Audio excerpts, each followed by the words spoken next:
Arvelyn Hill, and this is the Plants as Liberation series. Could you go ahead and share your name, your pronouns, and how would you describe your work? So my name is Freedem, DJ Freedem. I am cis, he, him pronouns. My work is very scrappy, I would say, because I'm mainly from like the underground, like culture of like music and things. I kind of have very kind of like a rebellious way of like going about like things in my projects, which is kind of like how I came over like the underground plant trade, which is kind of like helps Black people, getting to gardening like and farming and stuff, because that field hasn't necessarily been, fair to Black people. So like my work is definitely, rebellious and trying to like do like the opposite of like what's happening. I love that. Yes, going to the underground. Do you have a early memory with plants? What sparked your passion for what you're doing?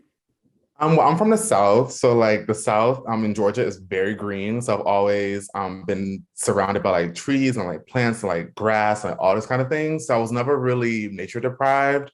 My mother had a couple plants. She had like a peace lily and some other plant I don't remember because it was so long ago. But I've always been around plants just because it's like the environment of where I grew up was always fun about trees and stuff like that. What made you leave the South and move to New York City? I needed a change of pace. New York definitely had more of what I was looking for, like what I needed as far as like what I'm trying to pursue with my music career. And then along with doing music, I kind of like became like a plant influencer and started like a plant series and then the underground plant trade. So, I just needed to like do more and I needed to like, pick up the pace a little bit. Exactly. Ready to blossom. Could you tell me more about the underground plant trade for people who don't know what it is and kind of what is the idea behind this project? So the underground plant trade started in the summer of 2020 during like the height of the pandemic. And it was an idea that I was approached to do by Days Magazine. They wanted to fund a bunch of ideas during 2020, and they approached me. They're like, "Hey, like we can give you a grant if you come up with like a really cool idea." So I was like, "Cool, let me think about it." And then like my ancestors just like whispered in my ear, like underground plant trade, and I wanted it to be something community involved. And like I started doing research about like, how like Black people were like treated so unfairly, like in agriculture and like farming, like all this stuff. So I was like, if you're white, give a Black person a plant. And then it just like spiraled out of control. And next thing you know, I have a separate Instagram for it, a website for it. People all over the country, all over the world have gotten like plants, gotten money to go buy their plants, plants shipped to them. It's just been like a wonderful, like mind-blowing movement to like just see like that I from like a moment that like an idea that I created from my bedroom, just like sitting on my bed on my computer screen that like went like international. So it's really powerful to see just like how people can like come together easily. It was very easy to do because plants are everywhere. And, it's something that it's all around us. So I just wanted to be something like easy and something that can be impactful. And yeah, I just want to help Black people, get into gardening more because I see so many Black people who want plants, who want to learn how to grow like their own food. So I think the underground plant trade is like a really cool way to like get like one's foot in that door. I love that. I love that you said it was like ancestral work. Like it was, you kind of just felt this idea come to you as if like, this is something that we need, right? Yeah, because I'm sitting in my bed, like trying to think like, what's an idea that I can do that's like on brand with like my DJing, like bring like the plants, like community. And then I've got like a whisper in my ear and it just said underground plant trade. And I ran with it and it flourished into something like really beautiful. And it's so beautiful. I love how the website also has the look and feel of like being on the internet in the 90s and like kind of this like secret chat type of vibe to it? No, that was literally the mood board when I had my team design it. I was like, I wanted to be like a vintage like 2000s, like GeoCities, like Craigslist, like inspired like website. And like a lot of people like got it like instantly. They're like, oh, like this is like so nostalgic. And like because I'm a child of the 90s. And I wanted to like, bring that vibe into the future. I feel like it comes through so well, and it also just adds to this idea of like not necessarily exclusive, but also kind of like this like hidden underground, like like deep web. deep web. Yeah, like you just found yourself in the underground plant trade. Like Right, because I've been on the internet for like a very long time. I've been using the internet since I was like basically like 10 years old. Like I taught myself how to use a computer. So like it's very nostalgic for me as far as like just like stumbling across like something like really cool. And you're just like, whoa, like I'm in a rabbit hole and I can't get out because it's so cool and colorful and useful. So I'm definitely I'm proud of that. well, it comes through so well. Thank you. Thank you. So much of what your work is rooted in is reparations and the impact that this website has on like its own form of reparations, why people give a Black person a plant. So can you speak a little bit more about like what it's like to set up your own system for reparations in a way that kind of you felt like you needed to share with the world? I think it's about doing what's on brand for like your entity. So because I have like a lot of Black people following me, a lot of Black people who want to be involved with like gardening and plants and stuff, I was trying to, figure out like how can we how can we like make it so they like are getting something out of it and then in turn like releasing it back. You know what I mean? So like they're passing on like this information of like how to take care of plants or how to garden. And as far as like the history of like Black people not being allowed to like pick berries or like flowers, like tulips, like anything like that. So I think it's just a matter of like being on brand with like your mission. So I wanted Black people to like get into gardening for like free. So I don't want them to like, spend all this money on a plant and then like it just like goes wrong and then they feel like they don't want to do it again. They can't do it again. Like obviously like trial and error. But I definitely want people to like, get involved to see if they can do it, if they want to do it, and just like how it can be useful to like their lives and how it can affect their lives. But yeah, I think it's just about just like tapping into your community and just like seeing like what their needs are and things that they're interested in. Like I said, because we're in New York, like we don't have, we have greenery, but like not enough greenery.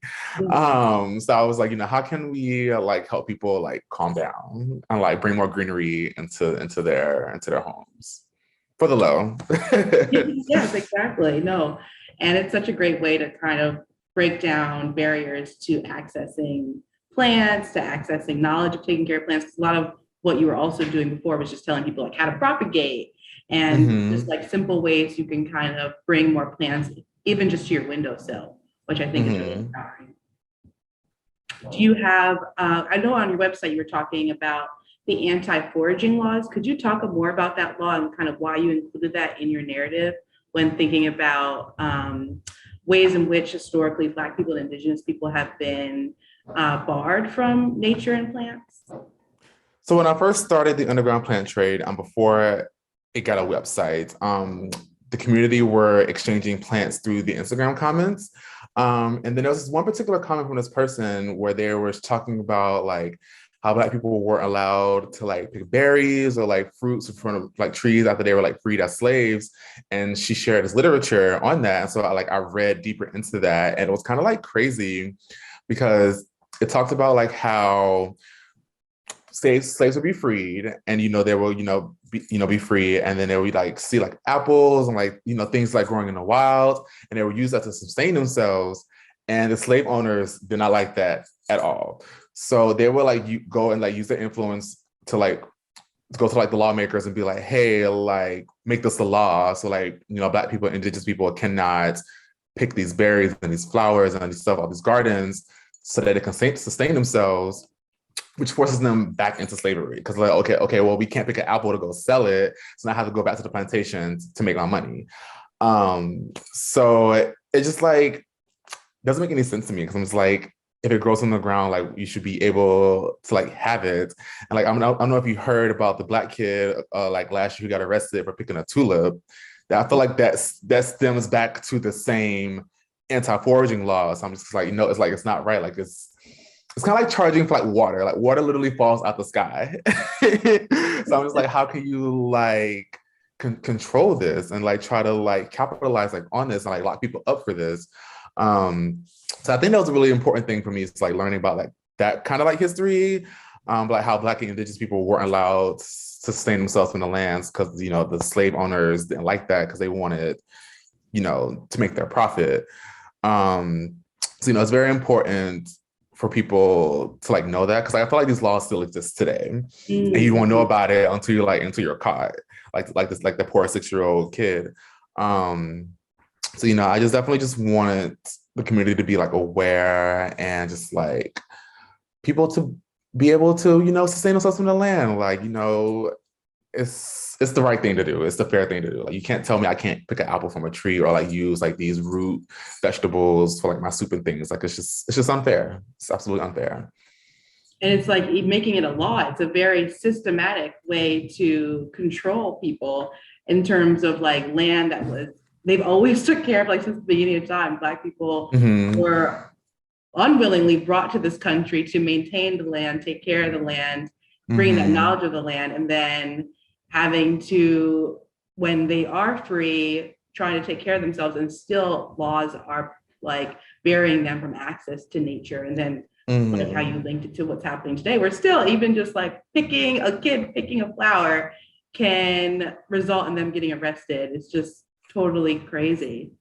Yeah, and so I definitely, that's why I think the underground plant trade definitely like brings awareness to that, and that's why I wanted the very first post I made on underground plant trade was that piece of literature. I was like, no, you guys need to hear about like kind of like why I like started this, because like it's like I said, it still stems today. Like even though it was like something that took place back in like during the Civil War, it's still an issue that we face today, like environmental, like systemic, like racism. So like I definitely like want that to be like the main like ethos of the underground plant trade, is like combating that, making sure that there's equity and equality in like the agricultural world. So beautiful. I love that so much.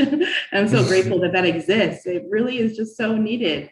I would love to know, like, when I think of the word liberation, I think about acts of freedom and escaping oppression. Do you feel like plants liberate you? And if so, how? Plants liberate me because they ground me and they make me forget. Like when I come into my space, I'm just like, I don't feel like I'm in New York. I just feel like I'm just like in this like green space. And like, it's kind of like how they say like ignorance is bliss. I feel like, so it feels like just like feeling detached for like a moment and just like feeling like centered. It's like liberating because you can think clearly, you can process your emotions, your thoughts, and like the things that's happened to you. And I think nature and plants are super liberating just because of like the beneficial like effects that they have on like one's like mental and like environment, and like the way they think and the way they feel and how they interact and move like in their personal relationships. Like plants personally, I taught me how to be more patient. So it's just like little things like that like I think plants can like help. The way like different people bring out different things like other people, I feel like different plants can bring out different things like different people, which can be liberating, because I've seen like so many people just like fall in love with their plants or like realize that they really want to do something like with plants. Like that's so like liberating to just like find something like that makes you like think bigger and like think outside the box, and like how you can like transmutate whatever pain or like whatever you may feeling into like power and like strength and drive, and to get you where you need to be. Totally. And especially right now with the pandemic, I feel like more than ever people are wanting to reconnect with nature, but then definitely houseplants. Like with more people spending more time in their homes, it's like, how can I make this as much a jungle in my own space, just to kind of help as a therapeutic remedy for everything that we've had to deal with. Right.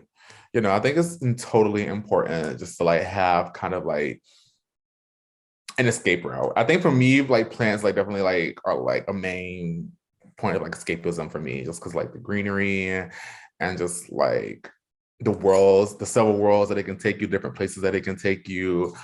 You can build your own worlds like with plants. Like you can have like one type of plant, you can have several types of plant, you can just be into flowers.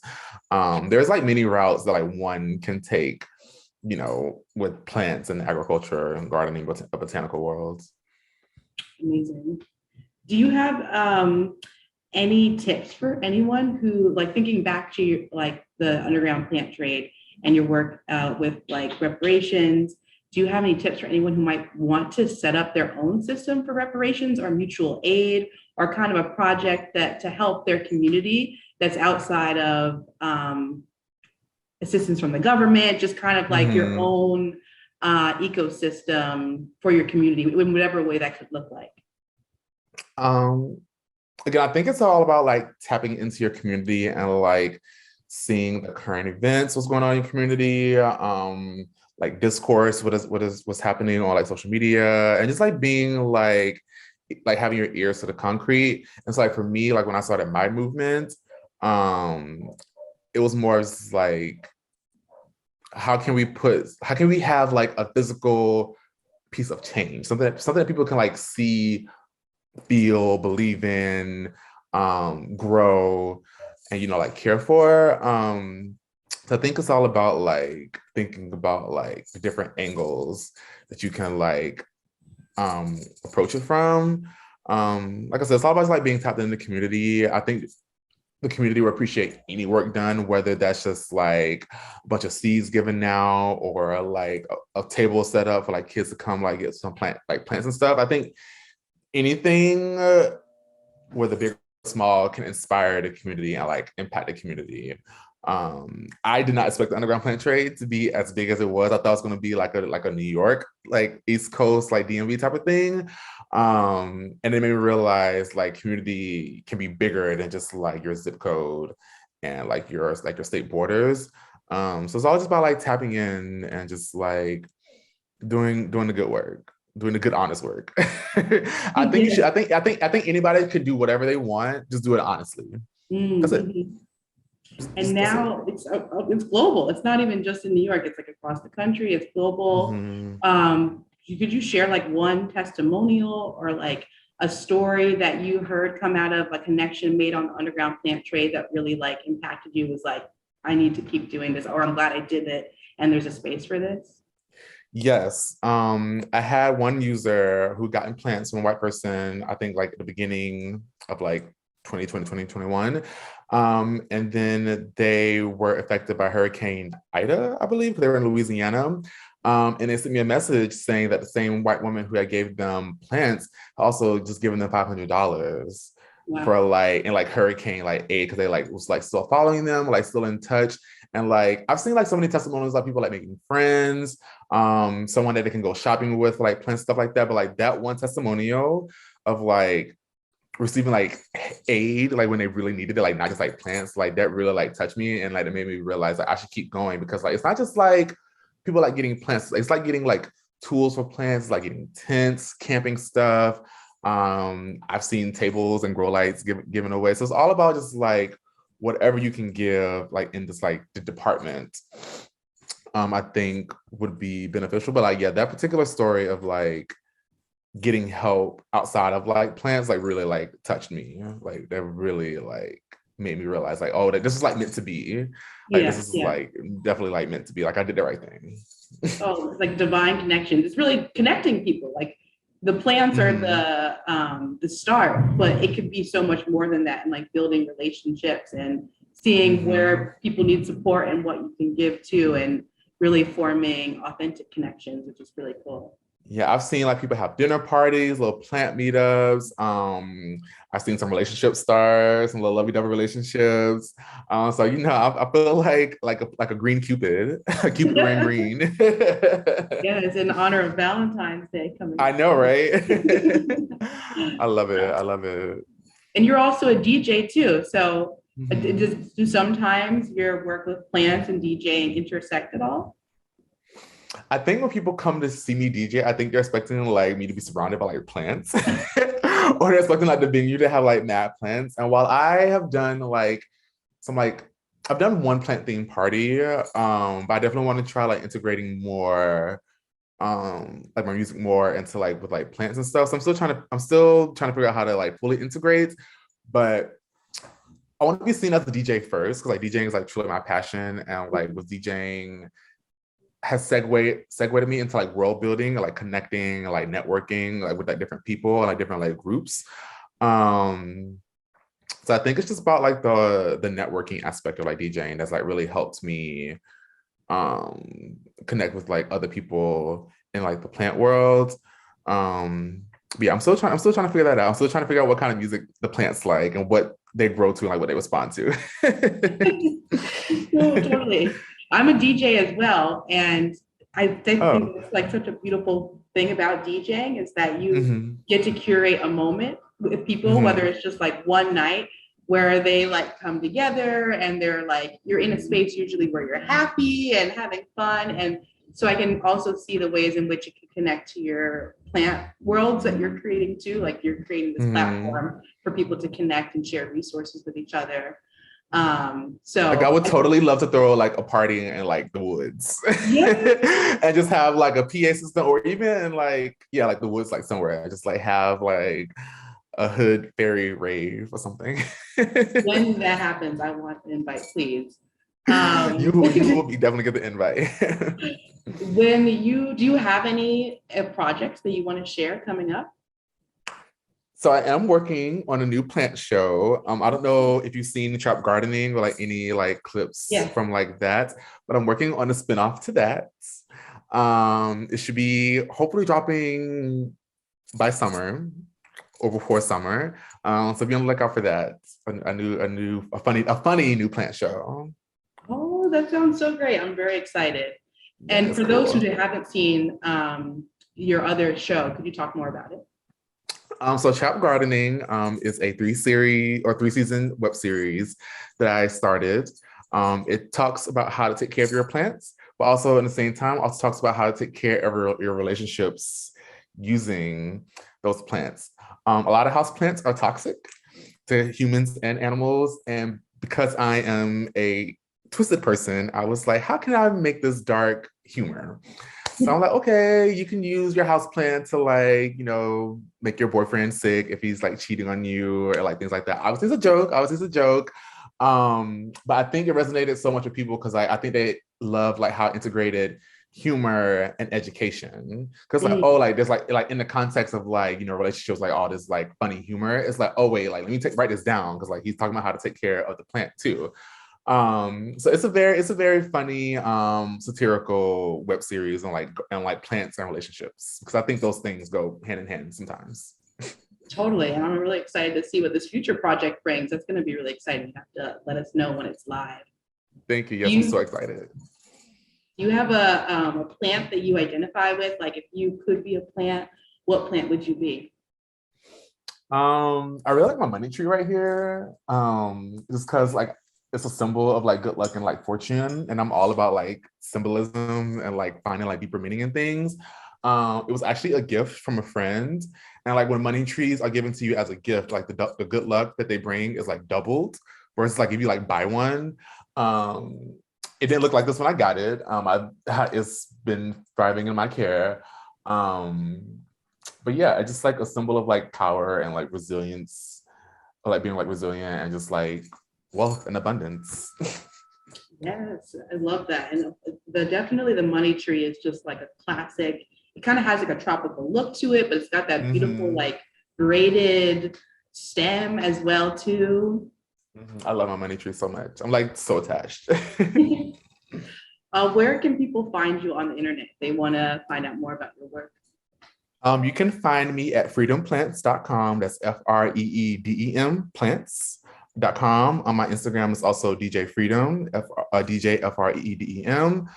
You can also search Trap Gardening on YouTube as well. Should be the first thing that comes up, but there's no one doing it like I'm doing it. And yeah, I'm not hard to find. You can just Google underground plant trade and it's all right there.